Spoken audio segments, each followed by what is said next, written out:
For 6 months, Daniel Holtzclaw prowled the streets of Oklahoma City's northeast side, stalking the community he was sworn to serve and protect.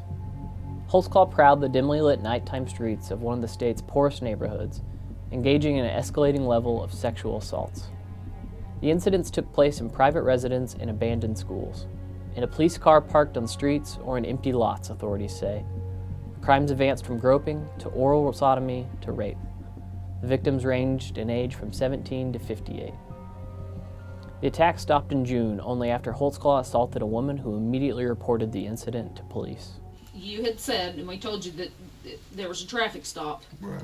that somebody made some allegations against an officer. Right. They don't know the officer's name, none of that. And you said that you made a traffic stop after work, Yeah. but you didn't call it in. I didn't call it. Where was that? It was about Northeast 50th and Lincoln, just to the west. Okay. When you put her in your car, did you pat search her? When I came here, I was like, lift up your shirt. Is there anything on you? Anything as far as your waistband or anything like that? She said no.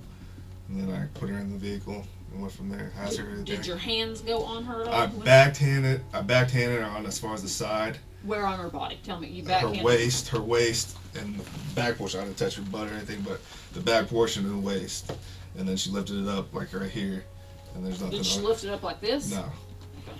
So she never, like, went, whoo, nothing, No. exposed her breasts or anything like that? She asked me if I was like, no, it's okay. She asked you? If you want to search me, I'm like, no, it's okay. So she never, like, put her hands on the car and you... No. Okay. First off, the GPS system was not turned off on all the victims except one, and that was, and she identified herself, Jamie Liggins, the last one that brought it forward. The GPS was not on. At that point, he was off duty. He was on his way home, and he stopped her when he was off duty. She was the only one that was actually stopped off duty. All the others were on duty. His GPS was on. In fact, the GPS was how we actually corroborated. That was part of the evidence. Part of the evidence, because we could show that each victim was truthful by where they said they were taken, and combined with GPS that proved they were telling the truth, that that GPS moved to those locations. So the GPS actually did work. It was very, very beneficial in this case. All right, the verdict seems to be in proper order. This is in the District Court of Oklahoma County, State of Oklahoma. Count 4, procuring lewd exhibition. Defendant is guilty of the crime of procuring lewd exhibition, and punishment is set at 5 years. Holtzclaw was charged with 36 counts that accused him of sexually assaulting 13 black females between December 2013 and June 2014. The victims were all black, all with criminal histories of drug use or prostitution. The prosecution alleged he chose them because he thought nobody would believe them. He was convicted on 18 counts against 8 of the 13 women, including 4 counts of first-degree rape. He will serve more than 260 years in prison.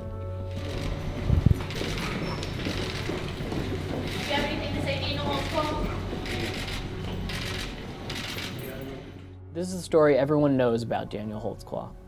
You have heard how he terrorized a neighborhood, sexually assaulted and raped women, and betrayed the badge of a police officer, helping further strain any trust between police and some of the city's most vulnerable citizens. But now we are taking a look at the part of the story you might not know. How 2 Oklahoma City detectives put together the puzzle pieces of one of the most notorious crimes in Oklahoma City history. How they worked to not only catch a predator and put him away for life, but also worked to restore the trust of the people Holtzclaw wronged. In my gut, I knew she was telling the truth. I knew something happened. Just her demeanor, she just couldn't get past the fact that she thought she was going to die. They're just little tiny things, and you got to remember, I mean, he's a police officer, so it's very hard interviewing.